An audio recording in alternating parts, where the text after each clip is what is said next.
ඕවා කැලේ තියෙන පැල. මේ තියෙන්නේ පීස් ලිලි. පේනවද?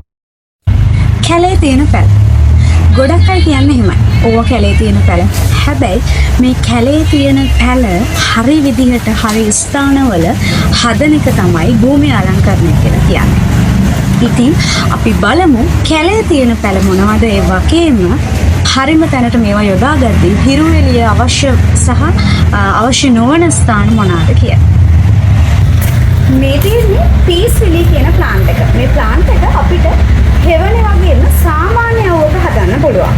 මේකේ තව වර්ග ගොඩක් තියෙනවා. ඉතින් මෙයා කැලේ තියෙන ඉන්ඩෝර් ප්ලාන්ට් එකක්.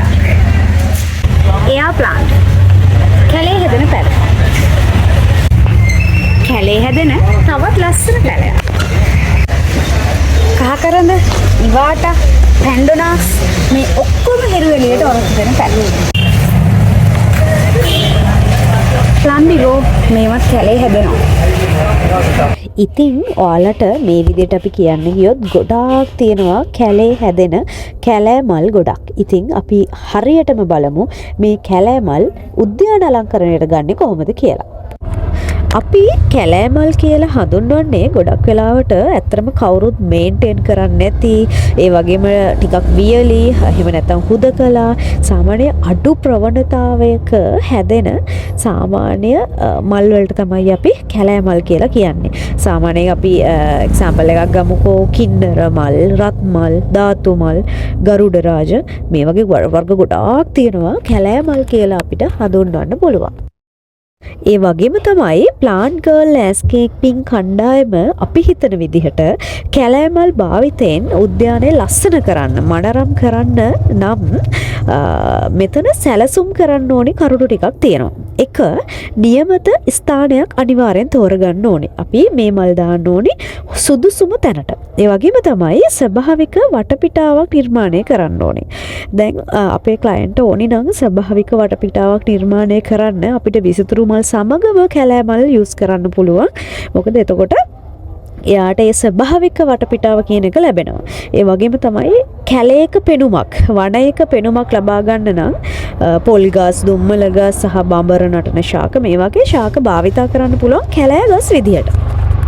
ඒ වගේම තමයි කැලෑ ගස් දාන එකේදී පැණි කීටීන්, එහෙම නැත්නම් කුරුල්ලෝ මේ වගේ චුටි චුටි කෘමීන් සත්තුන් ආකර්ෂණය කරගන්න පවා හැකියාවක් තියෙනවා කැලෑ මල් වලට.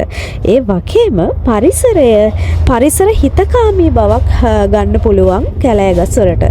ඉතින් අපේ කණ්ඩායම හිතන විදිහට, අපේ ලෑන්ඩ්ස්කේපින් කණ්ඩායම හිතන විදිහට කැලෑ මල් වල ඇත්තටම ගොඩක් ලොකු ස්වභාවික ගතියක්, හිත නිවන ගතියක් තියෙනවා. ඉතින් මම අපි හිතන විදිහට කැලෑමල් කියන එක අයින් කරන්න ඕනි දෙයක් නෙවෙයි, කැලේම තියෙන්න ඕනි කියලා. උද්‍යාන භූමි අලංකරණයට අනිවාර්යෙන්ම අපිට පාවිච්චි කරන්න පුළුවන් පැලයක් විදිහට කැලෑමල් ගන්න පුළුවන්. ඒ වගේම කැලෑමල් තුලින් අපිට තියෙන උෂ්ණත්වය පාලනය කරගන්නත් පුළුවන්. ඉතින් මේ නිසා මම කියන්නේ කැලෑමල් වගේම ඉස්තුරු මල් වගේම මේ ලෝකේ තියෙන හැම පැලයක්ම අපිට වටිනවා. ඒ නිසා අපි හැම පැලයක්ම රැක ගන්න ඕනේ. දැනටත් ගොඩක් තැන්වල කැලෑ විනාශ වෙමින් යනවා. ඒ වගේම අපිට වටිනම ශාක අපෙන් නැති වෙලා යනවා. ඉතින් මම ඔයාලගෙන් ඉල්ලනවා එහෙම ඔයාලා පැලයක් හිටවනවා නම් විසිතුරු පැලවලට විතරක් නෙමෙයි, අපි මේ ලෝකේ තියෙන හැම පැලයකටම ආදරය කරන්න ඕනේ.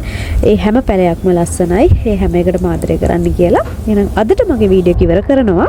මගේ වීඩියෝ එක බලපු ගොඩක් අයට ස්තුතියි. අතරම මම ගොඩක් අසනීපෙකින් ඉන්නේ. ඒ නිසා මගේ වොයිස් එක ඔයාලට හරියට පැහැදිලිත් මදි ඇති. ඉතින් මගේ වීඩියෝ එක බලවට ස්තුතියි. වීඩියෝ එක හොඳයි නම් ලයික් කරලා, ෂෙයා කරලා, සබ්ස්ක්‍රයිබ් කරන්නත් අමතක කරන්න එපා. ආයෙත් ලස්සන වීඩියෝ එකක්, වැදගත් වීඩියෝ එකක් එක්ක අපි හම්බෙමු. Thank you for watching my video.